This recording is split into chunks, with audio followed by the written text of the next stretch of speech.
armada, descabezada, desconcertada, y en estos precisos instantes yo creo que está, después de la caída del segundo supuesto presunto jefe de la trama armada, en cuestión de 20 y tantos días, pues está impermeabilizada.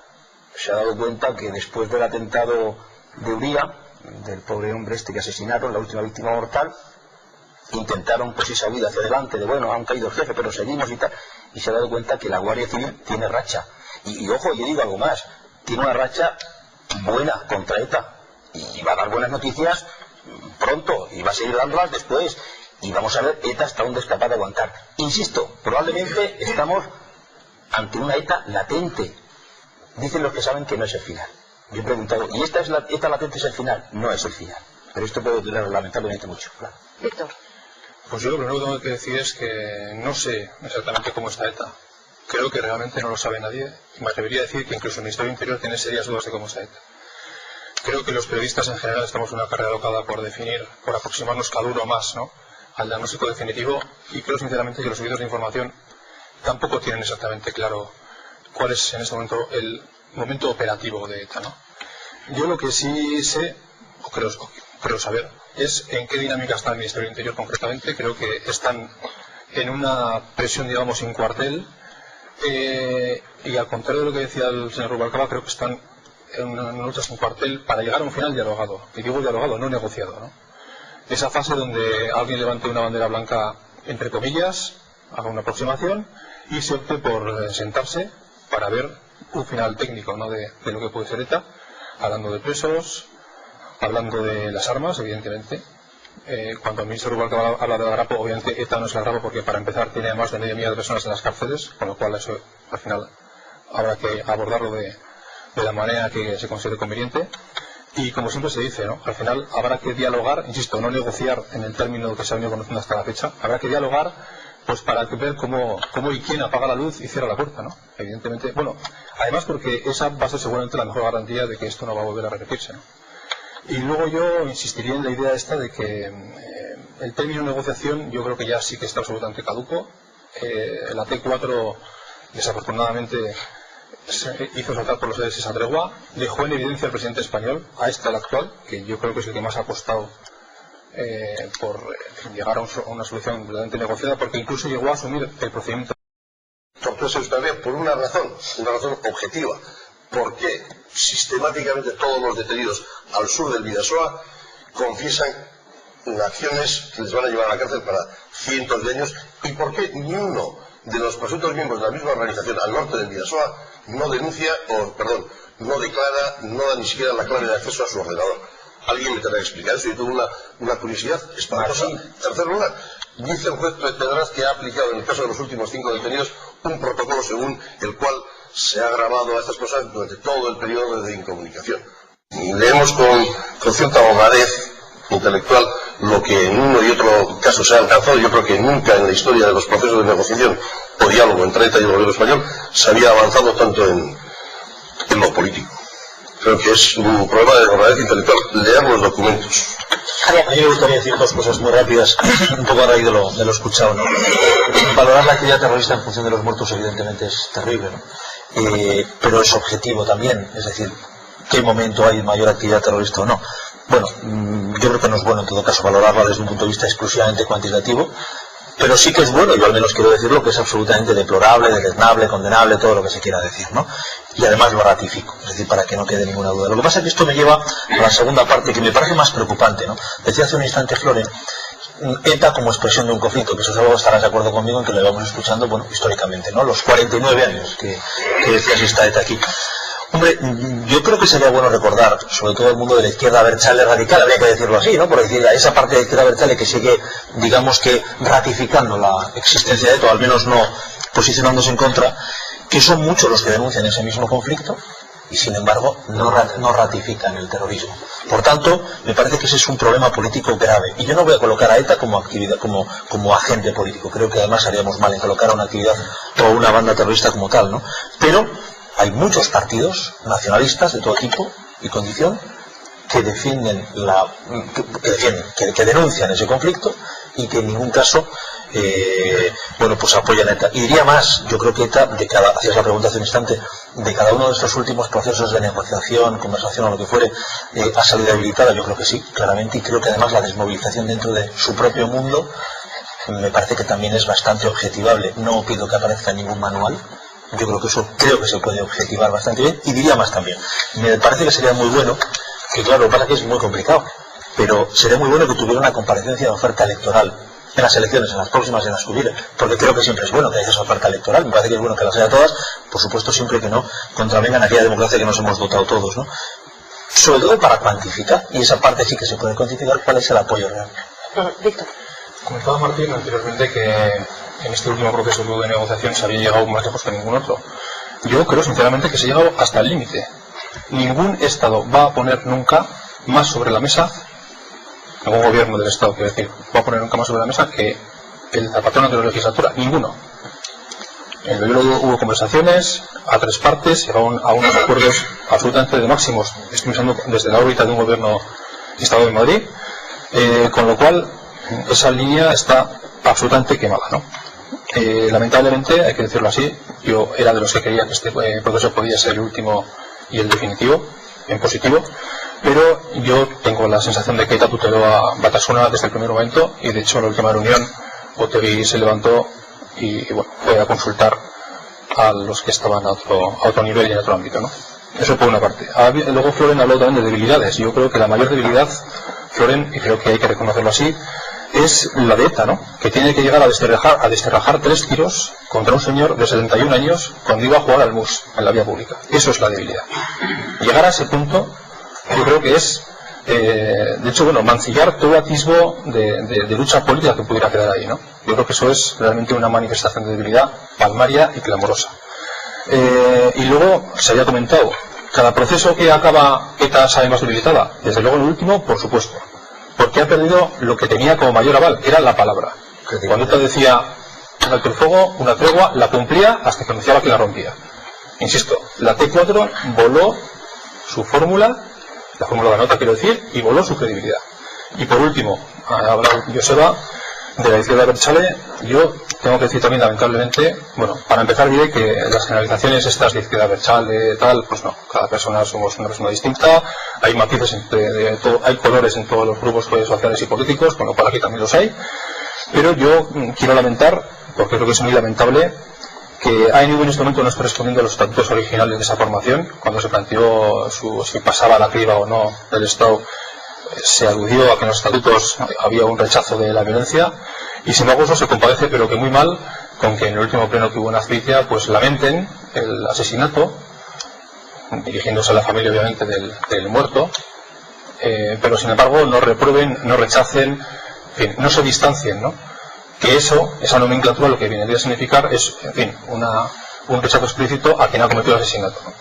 Yo me gustaría creer que esto va a cambiar, pero realmente en este momento tengo, en fin, pocas expectativas de que vaya a suceder, ¿no? Bueno, se han puesto sobre la mesa muchísimos temas, ¿no? Y por hacer una valoración breve de algunas cosas que se han dicho. Si hablamos del conflicto político, a mí me llama la atención que la izquierda Berchale repite machaconamente que los parámetros de resolución del conflicto ya se conocen, como si eso obligara a los demás a bajar la cabeza y a aceptar no sé qué cosas. Yo no sé cuáles son los parámetros de resolución del conflicto. Lo que sí sé es que el conflicto no se puede solucionar negociando políticamente con ETA, porque ETA no representa a ninguna de las partes de este país mayoritariamente, y tampoco, ni tan siquiera es mayoritaria entre quienes consideran que existe un conflicto político.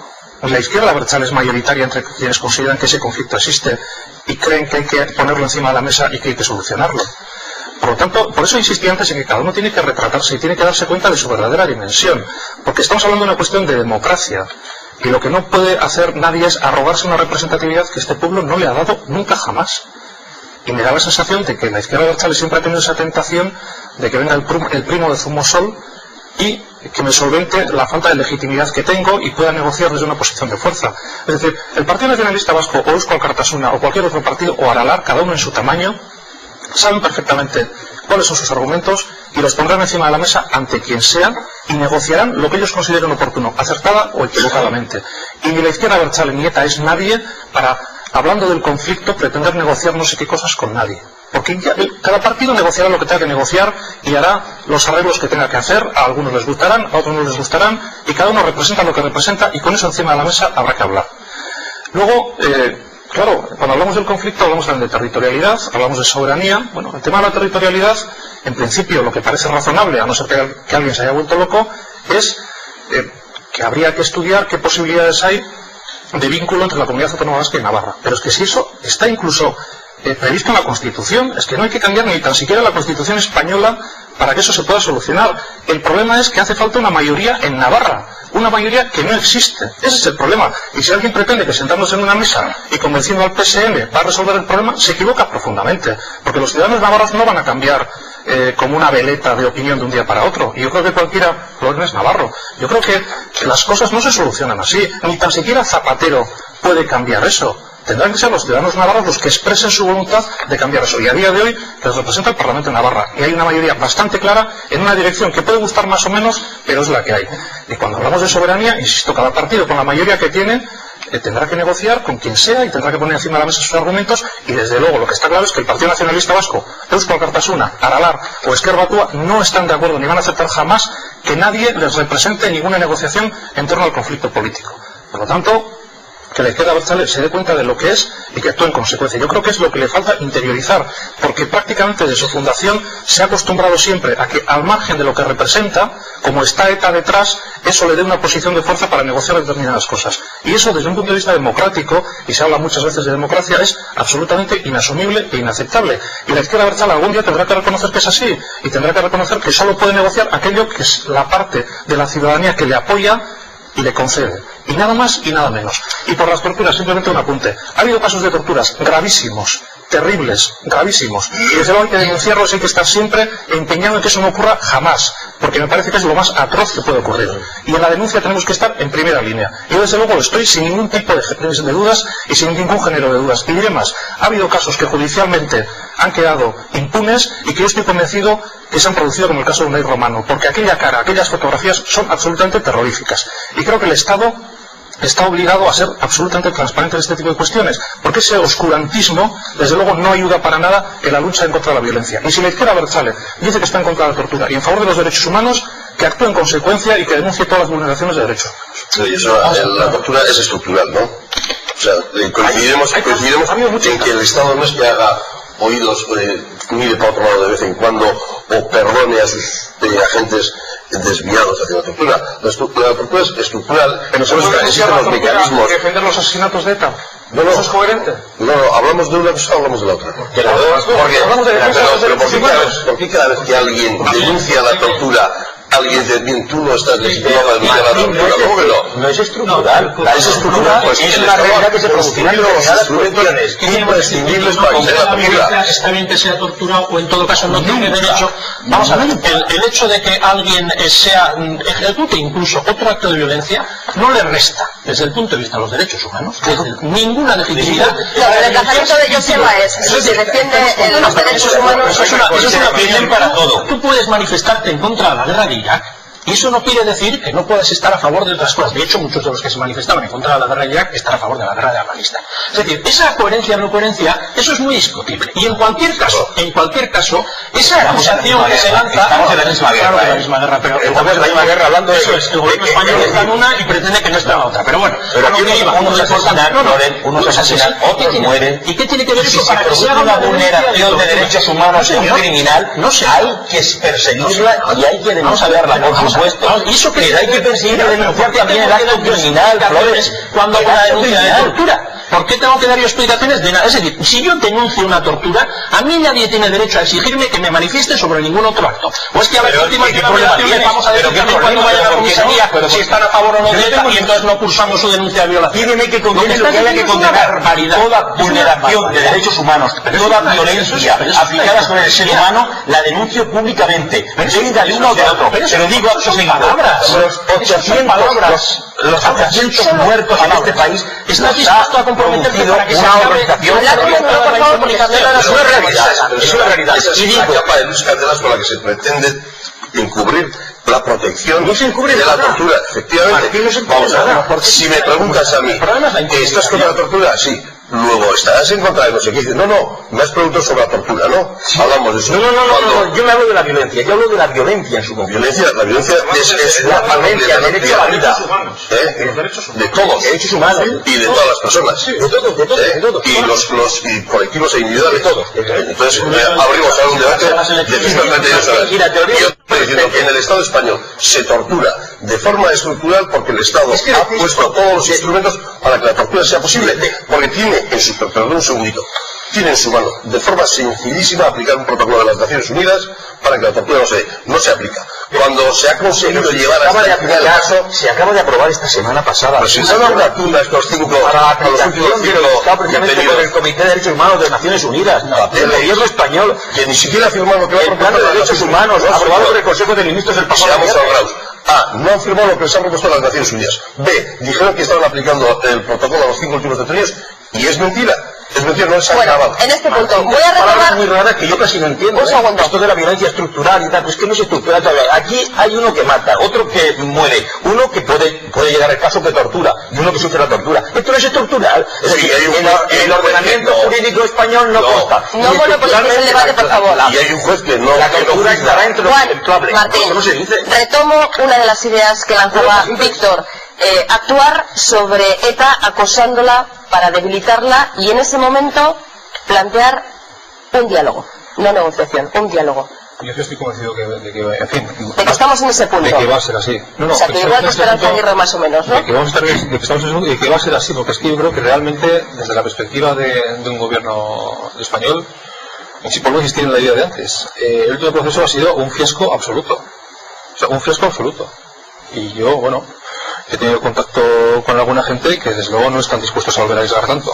De hecho, tienen la convicción de que si no hubiera sido porque el Partido Popular estaba como estaba, con el líder que tiene, pues que probablemente podrían haber puesto incluso en riesgo su continuidad en la Moncloa, ¿no? Pero sí es cierto que se vuelven a escuchar, Javier, algunos cantos de sirena en ese sentido, ¿no? De negociación o diálogo, contacto, toma de temperatura que... En este país en el que vivimos, yo lo de las palabras hace algún tiempo ya que ya las trato de abandonarlas, ¿no? Es una cosa un poco extraña esto que voy a decir, pero claro, como nos dedicamos a prostituir las palabras, uno puede decir que ha dicho negociación o diálogo y acabar diciendo que ha validado las torturas. Quiero decir que, ojo con estas cosas.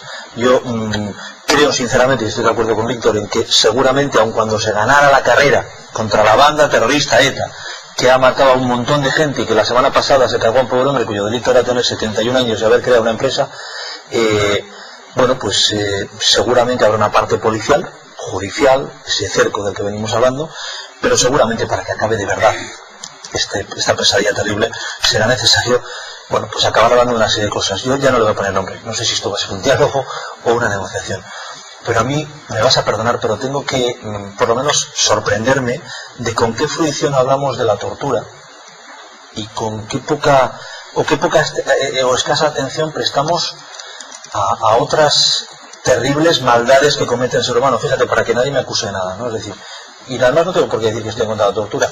Es que estoy en contra. No voy a hacer ningún proselitismo de nada.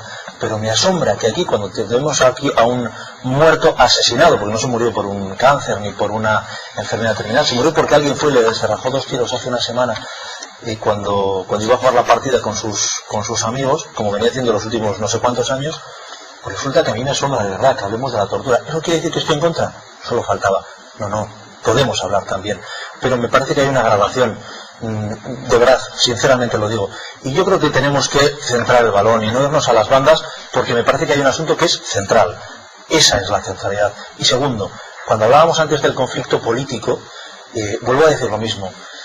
Hay muchos partidos, que no os voy ni a citar, es decir, hay partidos que tienen todo el derecho del mundo a defender, incluso diría más.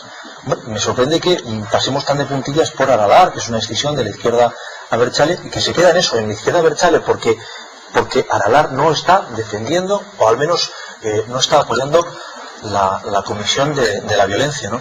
Y me sorprende que no nos demos cuenta de esto, o que si nos damos cuenta miremos para otro lado. Solo digo esto. Entonces, con todo este mare magnum, vuelvo al origen de mi intervención, es decir, las palabras, yo lo siento mucho, pero ya no las voy a usar. No voy a hablar ni de diálogo ni de negociación, porque son absolutamente prostituidas en este país. Víctor. Yo, bueno, creo que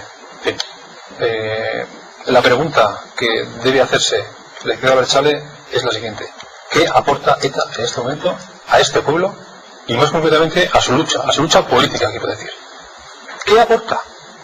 Si a mí alguien me justifica hoy en día que es una aportación inmensa a la liberación de Euskal Herria, a la independencia de Euskal Herria, como se le quiera denominar, si alguien me aporta eso, pues igual estoy en condiciones, prescindiendo de lo ético, que ya es prescindir, en ponerme la piel de alguien. Empatía se llama. A mí que alguien me explique hoy en día qué pinta ETA en esta sociedad. No, claro, imposible. ¿Qué pinta ETA en esta sociedad? ¿Qué pinta? ¿A quién representa? ¿Qué pinta? ¿Qué fines busca? Pero hombre, vamos a ver, eso es como pretender jugar a darle un partido de pelota y decirle tú sin manos y con un casco opaco para que no veas. Y si me pierdes el partido es que soy mejor que tú. Claro, esa pregunta no se puede hacer. ¿Cómo que mejor o peor? No, pero no me hables de mejor o peor. Eso no se puede hacer. ¿Por qué? En el hipotético caso de que alguien viniera a esta mesa a responder a esa pregunta, saldría de aquí esposado. Vamos a ser realistas. No se puede decir, nadie puede decir, yo no estoy diciendo que no vaya a hacer. Es obvia. Pero es que no hay respuesta. La respuesta es no, hombre, es que ETA no suelta nada. Más que dolor y sufrimiento. Nada más puedes contestar a esa pregunta en términos diferentes a las que quieres. Eso es aprovecharse precisamente de una que es a lo que yo te va a decir lo contrario. No, hombre, ese es el fondo. Pero no se trata de buscar una opinión. Juicio va a decir lo contrario a lo que tú quieres que te conteste cuando haces esa pregunta de forma ladina, cuando menos. Aquí ética, moral, aquí se respeta absoluto a la vida y defensa de los derechos humanos. Aquí se deja bandera, aquí se puede condenar el gal. Mientras lo promueves, se A ver. Uno a uno, Martín. Un segundo. No, perdona, es un ejemplo. A ver, un segundo, que estamos... Aquí se puede condenar el gal mientras lo estás organizando. Se puede condenar la tortura mientras la estás promoviendo, defendiendo, amparando e indultando. Pero comprenderás que no hay nadie, yo no conozco a nadie sensato en su sano juicio que pueda venir a esta mesa, yo desde luego no es mi caso, a defender el activo político de ETA, el valor de sus acciones. Porque, como ha dicho Florence, saldría aquí esposado y con una bola en el tobillo. Sí, porque es muy duro defender el asesinato de Ignacio Uría. En todo caso... Hombre, además de ilegal, yo creo que es inmoral. Porque además de ilegal es inmoral y es... Yo creo que yo insisto en lo que he planteado desde el principio. A mí me parece que insistimos en el mismo error. Yo sé que existe un pensamiento, que para mí es un pensamiento militar. Es el pensamiento que consiste en plantear esto como una guerra contra una organización criminal. Es un pensamiento militar porque es la negación de lo político. Y es un pensamiento interesado, es un diagnóstico interesado, porque si bien no sabía, se niega la naturaleza política del conflicto, que no es una cosa que diga yo. Que no es una cosa que diga yo, y que, perdón, déjame hablar, y no sé, la negación de lo político, claro que no. Hay un conflicto político porque no sé si os habréis enterado, quizás vosotros no lo sepáis, pero el Parlamento de Gasteiz tomó una serie de declaraciones, una serie de decisiones que fueron rechazadas de manera unilateral por el gobierno y por el Estado. Eso es un conflicto político, bueno, resulta que hay mucha gente... Yo no he dicho eso, he dicho que hay un conflicto político y no lo he dicho yo. Lo ha dicho Ibarretxe y lo han dicho mucha otra gente que independiente. Bueno, me dejáis hablar, porque el hecho de que ETA no actuara no eliminaba el conflicto político. Y de hecho, cuando ETA no actuaba, seguía existiendo un conflicto político. Y para acabar, lo que todo el mundo sabe, incluso quien ahora niega lo contrario, es que cuando hemos estado más cerca de solucionar es cuando se han sentado las partes en una mesa. Y no cuando se han hecho muchas detenciones. Y esto lo sabe tanto el gobierno español que por eso se sentó. Y no hagamos trampa, el gobierno español no estaba negociando políticamente con ETA todas estas cuestiones, porque no es de lo que se trata. Por eso se habló de la declaración de Anoeta, y por eso hubo otras declaraciones, y por eso la bomba en la T4 no acabó con el diálogo que prosiguió en cierta ciudad europea después. Seamos realistas, esa es la realidad objetiva. Es decir, la T4 no acabó con el diálogo entre representantes del gobierno español y representantes de ETA. Esa es una realidad objetiva que la ha reconocido incluso el propio presidente del gobierno español. Luego, no repitamos una mentira, que no es así. Y para terminar, yo creo que la gente de la calle sabe, y por eso reacciona cuando esto ocurre con ilusión, cuando se producen anuncios que van en la dirección de que pueda haber un proceso de diálogo. Y así es como responde la mayor parte de la sociedad, y sin embargo no se cree este tipo de mensajes de que esto se va a solucionar criminalizando. Te reconozco eso, pero cada vez menos. Bueno, yo no tengo esa sensación de eso. La gente va siendo cada vez más escéptica, ¿no, Loren? Bueno, ante todo, ante todo. Yo creo que la gente es muy escéptica también ante las detenciones de primeros unos, de los que se hacen hasta chistes en la calle. Habrá que detener a los criminales, ¿no? Habrá que detenerlos. Yo creo que cuando hablamos, decía Martín, lo que se puede y lo que no se puede decir, ¿no? Y decía Martín que si se dicen determinadas cosas, puede salir esposado de aquí. Pero tampoco es cómodo decir que es una organización criminal y que hay que denunciar eso y ponerse en primera fila en contra de eso, porque puede salir con un tiro de aquí. Y hay muchísimos periodistas, muchísima gente en este país que está amenazada y a la que le quieren coartar su libertad de expresión. O sea que eso tampoco es cómodo, ni es fácil. Yo no sé si es fácil salir con las esposas, pero salir del ataúd, desde luego, tampoco. Y eso pasa todos los días. Y hay amenazas a muchos periodistas de este país. Y eso hay que denunciarlo también. Si está a favor de los derechos humanos y a favor de la libertad de expresión. De las dos cosas. Porque la libertad de expresión tampoco se puede compartimentar y decir que defiendan la mía y yo no defiendo la de los demás. Y en este país también estamos bastante acostumbrados a eso, a hacernos las víctimas en algunos casos y a hacer mirar hacia otro lado cuando están amenazando a muchísimos periodistas. Y eso es vergonzoso y está ocurriendo todos los días. Y uno de los dramas de ETA es que la inmensa mayoría del pueblo al que dice defender no quiere saber absolutamente nada de ETA. Esto no es un movimiento de liberación en una situación de dictadura en la que una organización que utiliza las armas está defendiendo los intereses de no sé qué pueblo. Aquí el pueblo vasco no quiere saber absolutamente nada de ETA. Y si cogemos el conjunto de Euskal Herria, muchísimo más. Y cualquiera que sepa lo que es Euskal Herria convendrá en eso. O tiene otra Euskal Herria paralela que yo no conozco. Pero eso es bastante evidente. La inmensísima mayoría de los ciudadanos de Euskal Herria no quieren saber absolutamente nada de ETA, ni quieren que les represente, ni que les defienda. Y aquellos que creen que hay un conflicto político gravísimo y no se sienten españoles y no quieren saber nada de España ni de Francia, tampoco quieren saber absolutamente nada de ETA. Y ellos se defenderán y ellos pondrán sus argumentos encima de la mesa y no necesitan a ETA absolutamente para nada. O sea que no hagamos trampa con que hay un conflicto y por eso existe ETA. Y claro, ETA, yo no he dicho que tú hayas dicho eso, pero digo que eso se suele decir. Como que el conflicto político acarrea la existencia de ETA. No, hay mucha gente en este país, la mayoría, que dicen que hay un conflicto político y rechazan, condenan y no quieren saber absolutamente nada de ETA. Algún problema gordo debe haber, porque Ibarretxe quería preguntar eso a la opinión pública para saber si efectivamente piensan en el orden que has dicho tú o en otro y no lo han dejado. Pero Ibarretxe hará lo que a él le parezca. Ibarretxe hará lo que a él le parece y el PNV hará lo que considere oportuno con la representatividad que tiene, que por cierto tiene mayor representatividad que la izquierda abertzale. Y el PNV se defenderá solo. No necesita que nadie le saque las castañas del fuego ni que nadie agite el tema de... Es una discusión falsa. ¿Quién ha dicho eso? No, yo digo que como hay un conflicto y el PNV dice que hay conflicto y por lo tanto hay una mayoría social que dice que hay conflicto en la comunidad autónoma vasca, porque esa es otra trampa que se hace. En Navarra no hay una mayoría que cree que hay ningún conflicto, ni en Iparralde que yo sepa. No creo que Michel Albiol-Marí defienda que hay un conflicto en Euskal Herria. Bien, pero se parece bien. No creo que alguien que vota a UPN o que vota a los golistas crea que hay un conflicto entre Euskal Herria y Francia y España. Sinceramente, no parece que los votantes de UPN estuvieran en contra de la OTAN y estuvieron. Bueno, quiero decir, pero explícitamente una de las cuestiones, por eso algunos tienen pero sabes que una de las cuestiones básicas de la identidad de UPN como partido político es su rechazo a determinadas cosas. Eso es bastante evidente. Y me cuesta creer que alguien vote a UPN y sea un amante de la unidad política de Euskal Herria. Pregunta, ¿por qué crees que el Partido Popular retoma el discurso de el gobierno está negociando con ETA? Hombre, yo creo que aquí todos ahora mismo están actuando en el ámbito político pensando en las castañas de cada rinconcito, el que tiene cada uno asignado de cara en el ámbito electoral, evidentemente con una agenda electoral. Autonómicas. Sí, autonómicas, en el caso del Partido Popular tiene las europeas, en fin, es el juego electoral propio y típico del ámbito político. En ese juego yo creo que, por ejemplo, estamos asistiendo estos días a diversas posiciones de distintos partidos políticos que responden a las expectativas que pueden generar las próximas elecciones aquí en la comunidad autónoma vasca y, por supuesto, el Partido Popular, que duda cabe que también en el ámbito europeo, como decía. Y por lo tanto, dentro del Partido Popular hay cierto ruido de sables, eso es evidente. Hay cierta discrepancia todavía. El liderazgo de Rajoy tendrá que asentarse definitivamente, lo está intentando.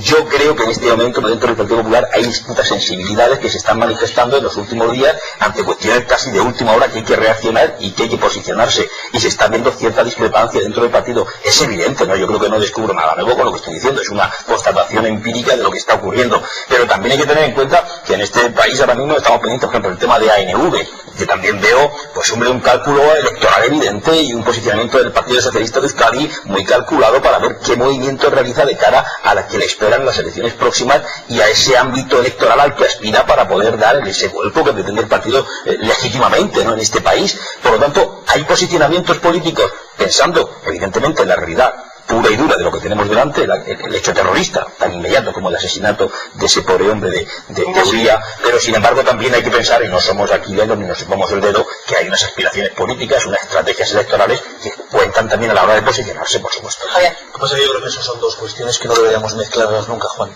es mi impresión. No, pero es una realidad, creo, yo no digo que eso esté bien ni mal, creo que es una realidad seguramente, pero seguramente también se prostituye desde el momento en el que se mezclan, ¿no?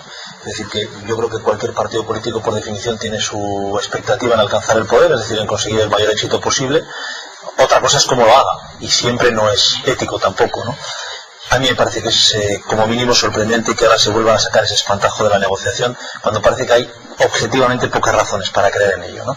Por tanto, seguramente tiene más que ver con razones exclusivamente electorales que de otra índole. Antes de que se me olvide, quiero decir una cosa clarísima. No estoy de acuerdo en que exista tortura estructural o violencia estructural en el Estado. Sin embargo, sí existe la violencia estructural de ETA. Por tanto, haríamos mal en colocarlas en el mismo plano. Y me gustaría decir una tercera cosa. Preguntabas antes qué sucede después de cada proceso de negociación. Yo creo que es bastante objetivable que, digamos que el entorno de la izquierda abertzale va deshazándose poquito a poquito, quizá es muy difícil cuantificarlo, pero sí es objetivable que se va deslazando, ¿no? Y hombre, a mí por ejemplo la imagen de este fin de semana en Usurbil con esos expresos de ETA me parece bastante alejada de una posición de fortaleza, porque prácticamente estaban solicitando esa negociación que a todas luces ahora da la impresión de que ni toca ni es el momento, ¿no? Bueno, son tres frases que me gustaría dejar sobre la mesa, pero repito, haremos muy mal en volver a entrar en todo ese barro muy sucio de volver a unir terrorismo y actividades y posicionamiento contra él o a favor de él y actividad política. A mí me parece que eso también se ha demostrado, por cierto, como un flaco favor. Actividad electoral. Sí, claro, actividad electoral, pero que se le puede contestar un poco, digamos, cambiando el orden que tendrías previsto. Porque dice Javier, yo es que creo... No hay orden. No, pero yo quiero decir porque vuelvo a intervenir yo y hay un tiempo pasado, me imagino. Hay una desconfianza, yo creo que comprensible, en un determinado sector del PP hacia las posiciones de cierto sector del Partido Socialista, al margen de lo que diga Rubalcaba, de que cierta línea del Partido Socialista tiende hacia el carril de la negociación. Hace casi horas hemos visto lo que ha dicho Jesús Eguiguren sobre la compatibilidad entre la negociación y determinadas actividades. Y esa desconfianza hay que entenderla. Y yo quiero decirte que Mariano Rajoy intenta liderar una posición creo que diferente, pero hay que entender que un sector pues diga que la cabra tira al monte. Yo lo entiendo casi todo, pero hay casi tanta desconfianza como la que tiene una parte del Partido Popular del País Vasco, incluso con la propia política que hace el Partido Popular del País Vasco, y que supuestamente estarían buscando un referente más duro. Por tanto, no creo que es legítimo, pero por tanto yo ponerme ya a convertirme en representante del pensamiento de cada una de las partes de determinado partido político me parece realmente complicado. Sí podemos hacerlo de la política que haga.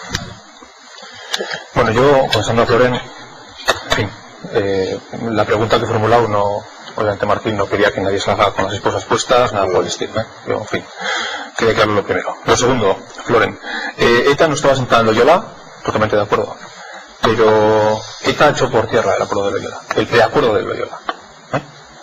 Eso es así y no me lo va a refutar nadie. Eso fue así. Lo segundo, con ETA activa nunca jamás va a haber ninguna consulta. En Navarra por descontado, pero en Euskadi, en la CAP, tampoco. Precisamente por eso la violencia de ETA es la mayor enemiga en este momento para lo que se puede denominar, entre comillas, el nacionalismo vasco democrático. Precisamente por eso, porque inhabilita cualquier iniciativa por la presión que supone sobre los derechos de los ciudadanos. Y respecto a lo que decía Juan de Rajoy y tal y cual, bueno, Juan, yo creo sinceramente que Rajoy no lidera absolutamente nada. Intenta liderar, digo. No, pero no lidera nada. De hecho, intenta menos, ¿no? De hecho, lo que se está volviendo a poner sobre la mesa otra vez es que el PP no ha aprendido nada del pasado. O sea, vuelven otra vez con el raca otra vez instrumentalizando el tema de la violencia y de la reacción que suscita, ¿no? Entonces, insisto, Rajoy no lidera absolutamente nada. Vale. No, bueno, en primer lugar, sobre este tema de Rajoy, yo creo que lo que ocurre es que hay un doble discurso tremendo, ¿no? Se recurre a unos planteamientos, a unas proclamas éticas en torno a la violencia y luego todo el mundo pretende meter el cazo en la cazuela, valga la redundancia, para traficar con este tema y para obtener beneficios políticos. A mí esto me parece terrible, ¿no? Pero en cualquier caso, yo creo que antes hablábamos de la cuestión de la T4, yo creo que en la distorsión de lo que ha sido el último intento de lograr la solución y una paz en definitiva, ha habido dos grandes cosas que a fuerza de repetirse parece que se van a convertir en verdad por su repetición, que son, la primera, no se siguió hablando después de la T4, mentira, y lo han desmentido ellos mismos, ¿no? Es decir, todos los protagonistas de aquello lo han desmentido. Y la segunda es que en Loyola hubo un acuerdo y que ese acuerdo fue boicoteado por ETA. Bueno, esto tampoco se sostiene, no solo porque no fue así, sino porque además, ¿a qué viene que el Partido Socialista Obrero Español haya negado absolutamente todo lo que se dice con respecto a esto? Es decir, ahí hay una especie de juego de papeles, ¿no? El PNV dice, el PSOE llegó muy lejos, pero la izquierda abertzale, sobre todo por decisión de ETA, se echó atrás, ¿no? El PSOE la niega, el PSOE siempre lo ha negado esto. Siempre lo ha negado, ha dicho que no ha hablado en términos políticos de esa cuestión, ha dicho mucho más, ha dicho no ya que no se llegara a un acuerdo en Loyola, sino que ni siquiera se ventilaron las cosas, que ni siquiera se habló de las cosas que se ha dicho que se habló, y esto lo han dicho, ¿no? Entonces, yo creo que esto entra dentro de la propaganda, es decir, esto es una cosa que se dice para que, bueno, pues para que parezca que ocurrió eso, pues que es lo que se ha dicho muchas veces, ¿no? Yo creo que aquí muchas veces se dice, ¿no?, que la izquierda abertzale tiene que retratarse. Yo creo que todas las fuerzas políticas tienen que retratarse, pero claro, cuando hay muchos dirigentes de la izquierda abertzale que en el espejo en el que se miran cada día es en el de la prisión, pues la verdad es que es difícil. Entonces, claro, ha sido legal en la mayor parte de la etapa democrática. Ha sido legal durante algún tiempo. Muchos años. Durante algún tiempo, Herri Batasuna, por ejemplo, consiguió la legalidad después de muchos años de legalidad, pero vivimos en una, entre comillas, democracia en la que la falange que se reclama heredera al movimiento que protagonizó un alzamiento fascista, una sublevación fascista contra el gobierno de la República, es legal y no tiene ningún problema por reivindicar esa identidad y esa memoria histórica, esos valores y ese proyecto, y sin embargo la izquierda abertzale es ilegal, ¿no? Yo creo que esto retrata bastante. En todo caso, yo creo que aquí, e insisto, que para mí el problema es: ¿existe verdadera voluntad de respetar el derecho a decidir de la sociedad vasca, sabiendo que evidentemente ese es un tema complejo, porque incluye lo que ahora son territorios separados en diferentes comunidades autónomas, e incluye territorios que están en estos momentos bajo el control o que dependen de administrativamente y políticamente e institucionalmente dos estados diferentes? ¿Existe voluntad de entrar a ese problema? Yo por eso digo que hay un fondo común. Yo no digo que esto... ¿Perdón? ¿Sin ETA sería más fácil? ¿Sin ETA sería más fácil? Retomando lo que se ha dicho por aquí. ¿Por qué habría de serlo? Es decir, depende de ETA. Aquí se ha dicho una cosa, que es que no va a haber consulta mientras exista ETA. Eso se llama chantaje. Es decir, habrá consulta o no habrá consulta a la medida en que o ya no valen las instituciones. ¿Y matar para que exista la consulta de chantaje? ¿Matar para que exista la consulta? ¿Ibarretxe ha matado a alguien? No, Ibarretxe no, por Dios. Ibarretxe ha matado pero hay unos cuantos señores por ahí que andan pegando tiros para que... A favor de la consulta de Ibarretxe no tiene absolutamente nada que ver. Pero es que el conflicto no es ETA. O sea, yo entiendo que quienes hacéis un análisis en el que solo veis ETA, aquello que no coincide con ETA no lo veis. Es el problema. Hace menos de 2 semanas se ha asesinado a una persona. Eso no se puede obviar. Por supuesto, ni yo lo obvio, y me parece un tema de enorme gravedad. Pero lo que no podemos hacer es aprovechar eso para negar la existencia de un proyecto, de un problema político. Y es un problema político que existía antes de que se creara ETA y que seguiría existiendo si ETA desapareciera mañana sin que esto se solucionara. Y ese es el análisis que hago yo y que me parece que hace bastante gente. Y la pregunta es, ¿ese conflicto político se resolvería más fácil sin ETA? ¿Sin ETA? Esa es mi pregunta. Yo creo que en la medida en que desaparecieran todas las expresiones de violencia, desde luego nos avanzaríamos hacia esa solución. Dicho de otra manera, si solo desaparece ETA y sigue la otra violencia, ¿dónde está la solución? ¿Esa es la solución? ¿Cuál es la otra violencia sin ETA? ¿Cómo que cuál es la otra violencia sin ETA? Explícame. La tortura es una forma de pero bueno, vamos a dar por bueno, vale, el cuerpo como animal de compañía, pero vamos a ver, esto ha terminado ETA, no hay detenciones de tarras, ya no hay tortura, se supone. ¿Por qué tiene que ser esta historia del binomio, dos tipos de violencia, una equiparación permanente de la foto que queréis vosotros, que no es la foto? No acaparéis, venga Martín, y venga. Incluso el propio Parlamento de Vitoria, es que parece que queremos negarnos a la realidad, y así nos va. Martín. A mí me llama poderosamente la atención que quien niega a ETA su carácter político de forma sistemática y lo reduce a un fenómeno delincuencial, creo que has dicho, le atribuye un papel determinante a la hora de la resolución o no del conflicto. Es decir, si no está ETA, será más fácil resolver el conflicto político que obviamente existe en este país. pero habrá que resolver el conflicto político que hay en este país en función de las voluntades, ¿no? Independientemente de que esté ETA o no. A mí, como dices, mientras esté ETA no va a haber consulta. Podrías haber dicho, mientras esté ETA no hay elecciones. No. Pues bueno. O sea, ¿por qué no hay una consulta? Pero ¿qué interpretación? O sea, ¿Esa interpretación qué quiere decir? ¿Quiénes vetan las elecciones? Quienes le niegan a ETA el carácter político, al mismo tiempo le reconocen su papel de valor determinante a la hora de posible una consulta. Yo hago la afirmación que él ha dicho de chantaje, ¿no? Es que yo considero que la asistencia de ETA es un chantaje a toda la sociedad en sí misma. Pero que tiene que dar de un lastre como nivel de comunidad. ¿Qué tiene que para que no se pueda consultar a la parte de la sociedad vasca a la que se dice? Además de un lastre para la gente a la que dice representar, que no solamente es el pueblo, sino muy especialmente le queda Javier. Me gustaría decir tres cosas. La primera, que me sorprende la utilización que hacéis de la consulta de Ibarretxe cuando estábamos hablando de ETA. No sé muy bien qué tiene que ver lo uno con lo otro, sinceramente lo digo. La segunda, que el ejemplo que buscaba Floren para explicar el por qué la izquierda abertzale, bueno, porque hay Batasuna o Batasuna no es legal ahora, no, colocarse en el espejo de la Falange no parece ser el mejor ejemplo para expresar nada, ¿no? Pero bueno, en todo caso, es el que tú has utilizado. Has dicho, si la Falange es posible, ¿por qué no la izquierda abertzale? Eso es lo único que mide es los criterios con los que tiene, es decir, los herederos de un movimiento antifranquista son ilegales y los franquistas son legales. Eso lo que refleja es la realidad de eso que se llama democracia española. Pero digo más, el derecho a decidir no es el elemento clave en este momento, al menos no es desde mi punto de vista el elemento clave. El elemento clave es la violencia de ETA, de la banda terrorista que mata y asesina y lo viene haciendo hace muchos años.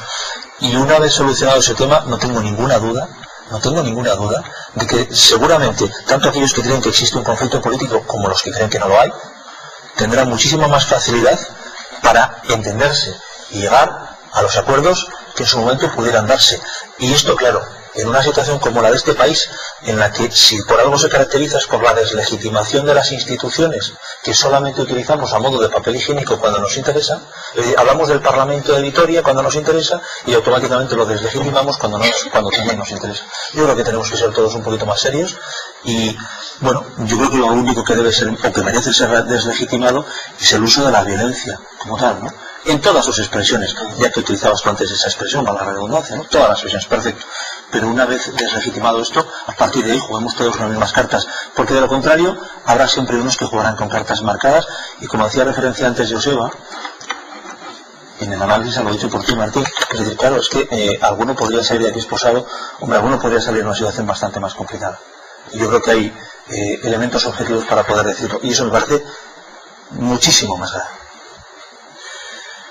Bueno, yo creo que cuando hablamos de análisis incorrectos, la izquierda abertzale siempre tiene la tentación de presentarse como si fuera infalible, ¿no?, en sus análisis políticos, como si, en fin, tuvieran alguna especie de pócima que les da siempre la razón en todos los análisis, ¿no? Siempre dicen, no, hace 30 años ya advertíamos de que no sé qué, teníamos razón.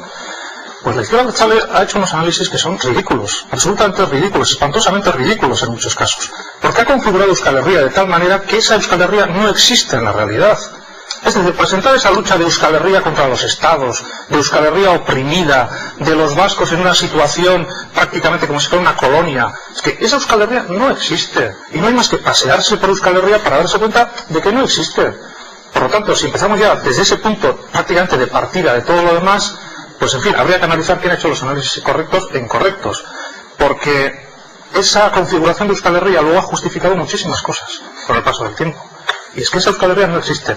Habrá que reconocer que Euskal Herria es muy plural, que hay mayorías muy diversas en cada uno de los territorios, que hay una gradación amplísima también del sentimiento identitario, que eso nos tiene que llevar posiblemente a ceder todo el mundo un poco, y cada uno tendrá que ceder también en función de lo que representa. El que represente menos, pues tendrá que ceder un poquito más. Y desde luego los que cuando se han presentado las elecciones representan entre el 15, el 17 y 18%, pues tendrá que ceder un poquito más que el que representa el 30%. Me parece que eso es bastante democrático y bastante sencillo de entender. Y habrá que entender que hay zonas de Euskal Herria en las que las mayorías ni tan siquiera se plantean si hay conflicto político o no hay conflicto político, porque en esto también se hacen muchas trampas. Se defiende a Euskal Herria en su conjunto, pero luego se mira siempre a la comunidad autónoma vasca, y se mira siempre al gobierno vasco, y se quiere poner siempre contra la pared al gobierno vasco. Si tanto interés tenemos en defender Euskal Herria, ¿por qué no se toca la puerta de Miguel Sanz y se le pide la selección de fútbol de Euskal Herria y se le piden no sé qué cosas de Euskal Herria y que defienda los derechos de Euskal Herria? Además, todos debemos de ser navarros, todos somos hijos del reino de Navarra que se perdió en 1512. En fin, esos análisis son ridículos, pero se hacen. Y para poner contra la pared a alguien, no se le llama Miguel Sanz el presidente de Navarra, el presidente de la capital de Euskal Herria. No, se le llama Juan José Ibarretxe. ¿Por qué? Pues porque como en la comunidad autónoma hay una mayoría nacionalista, una mayoría que reconoce que existe un conflicto, pues vamos a enredarnos un poquito todos, vamos a intentar que parezca que como el PNV dice que hay un conflicto político y también Euskal Cartasuna y tal, lo nuestro ahí se puede vender más fácil y claro, sería un poco ridículo vender determinadas cosas en Bayona o en Pamplona. Entonces, Euskal Herria está oprimida, Euskal Herria lucha contra los estados, pero luego tocamos siempre la puerta del gobierno vasco y queremos poner siempre contra las cuerdas al gobierno vasco. No, eso es trampa, eso es engañarse. Eso es engañarse. O sea, hablar del drama que tiene este pueblo, diciendo que es una sociedad muy plural. Todas las sociedades del mundo son plurales. Todas, absolutamente todas. A ver si ahora resulta.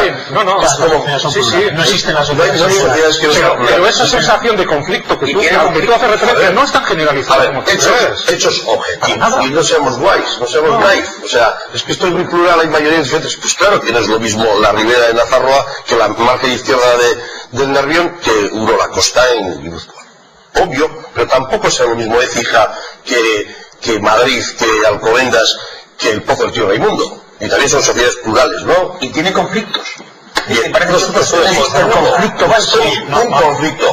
Que es que hay gente que tiene mucho poder, que niega la existencia de nuestra existencia. Niega que existe Euskal Herria como sujeto político. Lo niegan incluso ciudadanos de Navarra. A los navarros no les ha preguntado nunca prácticamente nada. Tienen un parlamento, el parlamento no es legítimo. No es legítimo el parlamento de Navarra. Cuando les han preguntado algo concreto, han votado exactamente lo mismo que la mayoría del resto de Euskal Herria. Léase la OTAN, léase la Constitución Europea. Eso sí que es naif. No, naif es ser guay, soy plural, no. Solo hay una comunidad autónoma, aunque le llamen a mejoramiento, el Tribunal Constitucional dice que la Comunidad Foral de Navarra es una comunidad autónoma. Ya del Burgo lo que diga se define así. Y el que decide en esta materia no es del Burgo, sino el Tribunal Constitucional, ¿no? Este es el único estatuto de autonomía que no ha sido sometido a referéndum. Cada cual que saque las conclusiones que le dé la gana. Y no por una cuestión de procedimiento, sino por una decisión política. Por lo tanto, cuando se dice que los navarros, yo soy navarro, y es mentira. Yo no me he dotado de ningún sistema. El de Garnica ese es el respetado. Ya tan respetado. En primer lugar, es que ahí es a donde, bueno, si me dejas hablar, hablaré. Ahí es a donde voy. No, hacías una pregunta de por qué no se llama ¿no? El argumento ridículo, ¿verdad? Y por qué no se llama la puerta de Sanz, ¿no? Yo creo que esa pregunta es ridícula, ¿no? Preguntarse por qué no se llama conociendo la naturaleza del país, bueno, pues porque no tiene sentido. Por lo mismo que no se llama la puerta de Fraga. ¿Y qué representa? Se llama la puerta. Sí, representa, claro, que habrá que tocar también a su puerta. Claro que representa, pero no vas a llamar a la puerta que saben que no te quieren abrir. Yo creo que lo importante, y ahí es donde se ha hablado, una sociedad plural, sí, una sociedad en la que hay muchos que se sienten de una manera y se sienten de otra. De acuerdo. Hay un conflicto de identidades, efectivamente. Es decir, hay unos que se sienten de una manera, otros que se sienten de otra, hay unos que entienden que una lengua debe ser prioritaria, que debe ser de otra manera. Ese conflicto existe realmente. Bien. Muy bien, ¿esto se puede resolver democráticamente? Es decir, ¿la sociedad puede decidir entre todas las opciones? Seguro que de aquí todos pensáis que mentira. Sí. No se puede no se puede decidir entre todas las opciones. No se puede. Para empezar, algunos no pueden ni siquiera presentarse a las elecciones. Pero es que además hay un marco constitucional. Y el marco constitucional no dice, puede cualquier... hay una cosa que no dice la Constitución española y es, en el caso de que los ciudadanos de un territorio, vamos a decir territorio, mayoritariamente decidieran dejar de formar parte de este Estado, no habría otra cosa que aceptar su decisión. Eso en vano busque nadie en la Constitución española eso porque no está. Está lo contrario, perdón, estaba en la Unión Soviética, fíjate qué cosa. Está preparado para autodisolverse. Efectivamente, y está en el pluralismo político. El pluralismo político se ponen ejemplos. No señor, hay una pregunta concreta. No vayas tan rápido, Martín, porque todavía donde existe el reconocimiento del derecho a la autodeterminación. No solo la de la Unión Soviética, en otras ha habido muchos países que han ejercido democráticamente y pacíficamente el derecho a la autodeterminación, y este es el debate que se está planteando, por ejemplo, en Quebec. Y lo que se hace es recurrir a esos ejemplos para negar la mayor, que es que eso en el Estado español es imposible. Es imposible. No solo porque la Constitución prevé que no ocurra, sino porque además una cosa inaudita, y eso sí que tantos que se escandalizan por algunas cosas, a esto no le prestan atención, de manera inaudita la Constitución española otorga a las Fuerzas Armadas explícitamente la defensa de esa unidad. Esto es una cosa inaudita. Pero ¿me puedes tratar de cuánto consta la condición de Euskal Herria como nación independiente? ¿De qué siglo? ¿De qué siglo? Vamos a ver, yo no sé si sabrás que todos los países que han sido independientes por primera vez no lo eran antes. Esto es una cosa un poco nice, ¿verdad? No, que lo reclame Navarra lo entiendo. Pero perdona, pero que lo reclame Euskal Herria. Yo creo que hace falta un poco que en el debate político venga un poco la sensatez. Una cantidad de Sander la que has dicho. No, todos los estados que son independientes por primera vez no lo eran antes. Entonces, según el argumento que tú me quieres lanzar, que ya te lo veo venir, es que como no ha sido independiente, ¿y qué más da que haya sido independiente? No, lo porque está por encima de todo, de cualquier esencialismo, es la voluntad popular. Y si la ciudadanía vasca quiere ser independiente, lo haya sido o no, nadie tiene nada que decir. De lo contrario son esencialismos. ¿Dónde ponemos los límites? ¿Por dónde echamos la línea? Hay que repartir, hay que repartir el micrófono. Venga, Juan. Dejamos de tener miedo a preguntar a la sociedad, le preguntamos, hay que diga lo que quiera. Bueno, yo que me he significado, como sabéis, en la mesa por la realidad delincuencial que he dicho de ETA, y creo que estamos ya acercando al final, quiero decir una cosa. Creo que el final de esta historia tremenda, ¿no?, que vivimos, es un final eminentemente policial. Hay un instrumento fundamental que es la policía y la justicia, como decía al principio, pero antes no he dicho y quiero decirlo ahora, evidentemente, y comparto prácticamente el 100% de lo que está diciendo aquí el compañero Víctor, porque desde luego es la sensatez absoluta, sus argumentos los comparto plenamente. Es decir, el final... No compartas tanto, Juan, que igual le pones un hombre T. ¿Y cómo decías? No compartas tanto, que igual le pones un hombre T. No, firma absolutamente todo lo que ha dicho, y creo que no te compromete, porque creo que ética, profesionalmente y como persona, creo que me defiendo, quiero decir que no hay ningún problema. Y cuéntanos, ¿qué es lo que creo que comparto plenamente que el final de la banda terrorista tiene que ser hablando, pero hablando de cuestiones técnicas, evidentemente. Es decir, lo que hemos dicho ya, se han perdido muchas presos y armas, fundamentalmente, claro. ¿Cómo cerramos este kiosco, esta historia tremenda, ¿no? Y también creo una cuestión que yo le oí decir en alguna ocasión a un exministro del Interior, fue José Luis Corcuera, por lo que hablamos antes de que también decías tú, Víctor, que llegó más lejos casi de lo imaginable José Luis Rodríguez Zapatero en sus contactos y en sus negociaciones o lo que fuera aquello, ¿no? Decía Corcuera que él tiene la convicción de que quien eche el cierre a esta historia perderá las elecciones. Yo creo que muy probablemente sería así. Es decir, haya que hacer lo que haya que hacer, pero es verdad que hay que hacerlo con una ETA absolutamente sin vía de escape, es decir, policialmente terminada, pero después hay una realidad social y política que da apoyo a esa violencia, que siempre será entonces una realidad de ETA larvada, latente, que decía yo al principio, pero será una realidad inasumible, porque es una realidad de delincuencia y de crimen, con la que habrá que acabar y echar el cierre. Y para ese final habrá que hablar. Y lo digo yo y te digo más. Me lo decía un día un señor vestido de verde, con muchas estrellas y con mucha concienciación de que su trabajo está en acabar policialmente con ellos. Y decía también este hombre, me decía un día, pero sé que el final será dialogado. Víctor. Lo de que no compartes tanto era una broma, en el sentido que aquí ha habido posicionamientos muy matizados y creo que, bueno, que ha habido colorido, ¿no?, en las opiniones que hemos tenido. No, era una broma sin más. Bueno, y pasión. Vamos, para acabar, no me quiero extender demasiado ya. Bueno, yo creo que lo trascendente, respondiendo un poco a Joseba, no es que haya planteamientos ridículos o no, ¿no? Cada uno tendrá su valoración, creo que son lo trascendente. Para mí, lo trascendente realmente es que alguien piense que soluciona algo matando a un señor que estaba en un peaje cobrando una nómina al mes, o descerrajando 3 tiros, porque fueron 3 aunque le impactaron 2, a un señor de 71 años que iba a jugar a los naipes, ¿no? Para mí, esto es realmente lo trascendente y la piedra angular en este momento del debate que tenemos aquí y en el que existe en la sociedad también, ¿no? El mejoramiento no se ha refrendado. Bien, yo soy de los que pienso que debería haberse refrendado, y de los que estoy absolutamente a favor de que se consulte, no voy a decir todo, pero muchas cosas de las que se podrían consultar en otro escenario. Bueno, el mejoramiento no se ha refrendado y lo refrendamos a tiros, soluciona algo. La Constitución veta la autodeterminación. A mí me gustaría que no la vetara. ¿Más tiros?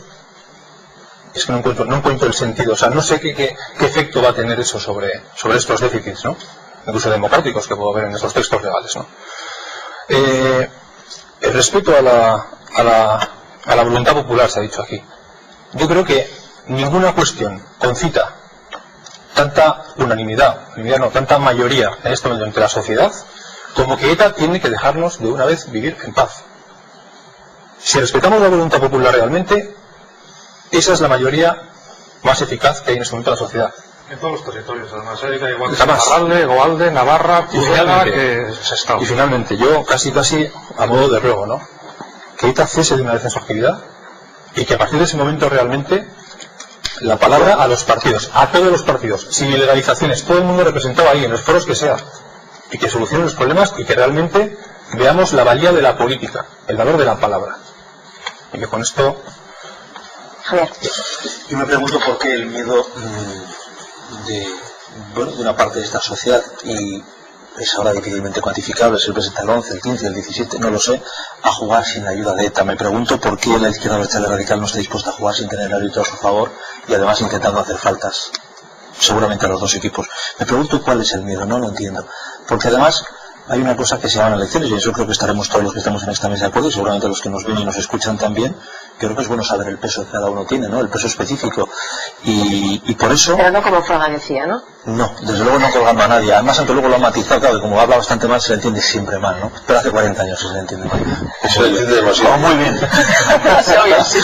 Pero yo creo que será muy bueno que sepamos cuál es el peso de cada uno. Y decía antes Joseba que claro, que cada uno lo pasa que a veces tiene miedo a salir a la puerta y decir, yo es que represento esto y con esto no puedo mandar a todos los demás. Por eso necesito al árbitro que dé patadas y además saque la roja a quien corresponda. No sé lo que va a pasar en las próximas elecciones autonómicas y no sé si va a haber o no representación de la izquierda abertzale radical, porque de la izquierda abertzale sí la va a haber.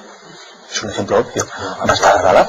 No sé qué peso va a obtener, si mucho o poco, y por tanto no se puede decir que no todas las ideas están ahí. La defensa de las ideas van a estar. Las únicas ideas que en principio creo que no van a estar, pero no lo sé, porque desde luego no tengo la varita mágica ni pertenezco a ningún ministerio, es si va a estar o no la defensa de las ideas de la izquierda abertzale radical. Y una última cosa, el conflicto de identidades. Estoy de acuerdo que existe, es obvio. Negar esto es negar la mayor, ¿no? Aunque también creo que seguramente puede estar sobrevalorado. Seguramente en una mesa política en la que no estuviera el famoso árbitro que saca tarjetas y patadas solo a un lado y no al otro, creo que se podría solventar con mayor facilidad. Pero de verdad que me hago esa pregunta, ¿por qué a estas alturas, casi medio siglo después, 50 años después, sigue habiendo una parte de la sociedad que quiere seguir sintiéndose auspiciada por el árbitro? ¿Vamos a jugar todos con la misma? A ti.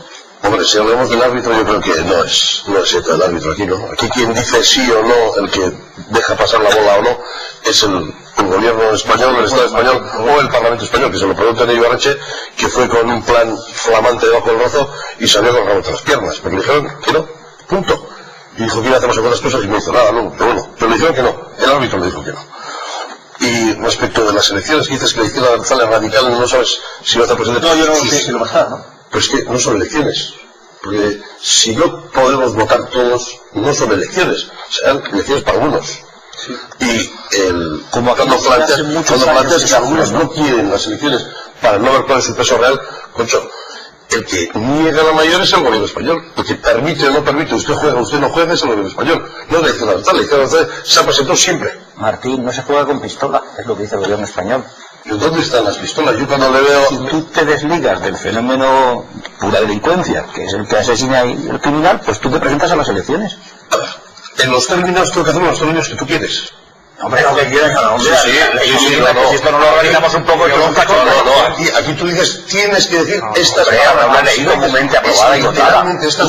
Desde el punto de vista ideológico. No vamos a plantear ahora un debate sobre la ilegalización, que no existe el debate. Y además estamos despidiendo, Martín. Pregúntenle a la Azpeitia. Pregúntenle a los concejales de ANV en Azpeitia. Donde ganó el PNV las elecciones municipales. Y no consiguieron mayoría suficiente porque el Como en otros alcalde... municipios no consiguió la izquierda abertzale en su momento tener la mayoría absoluta y se montaron unos cirios cuando hubo un candidato alternativo que todos recordaremos. Aquellos plenos tan tensos, se hablaba de robo de alcaldías y se montaron unas campañas... Batiendo una moción de censura ¿Cómo es alcalde? No, vete ha conseguido más votos que... Sí, y otros también los consiguieron en Hernani, por ejemplo, en su día. Y menudas broncas que hubo y menudas campañas que hubo. Bueno, vamos terminando, Martín. Insisto, 10 segundos. El final de ETA, yo no creo que sea el objetivo en sí mismo. Estoy convencido que policialmente no tiene más recorrido esto del que ha dado una y mil veces. Es una gloria, no avanza más. Y aquí al final habrá que sentarse todo el mundo a hablar con la seriedad y el compromiso suficiente para que lo que se trate de esa mesa se cumpla luego. Solo quería preguntarte, no sé si te entendí, dices que el final de ETA no es un objetivo en sí, sino que es decir, la previdencia de ETA lo es, entonces. No, quiero decir que con resolver con que ETA desaparezca mañana por la mañana como parte de imagen no hemos resuelto el problema que tenemos en este país. Bueno, mensaje final. Esperamos, o yo por lo menos espero, que estemos mucho más cerca del final. Gracias a los 6 por haber estado esta noche con nosotros, y a ustedes pues les esperamos el lunes de la semana que viene, que sí estaremos aquí, no como el pasado que fue fiesta, y volveremos con un tema de actualidad para todos ustedes. Agur,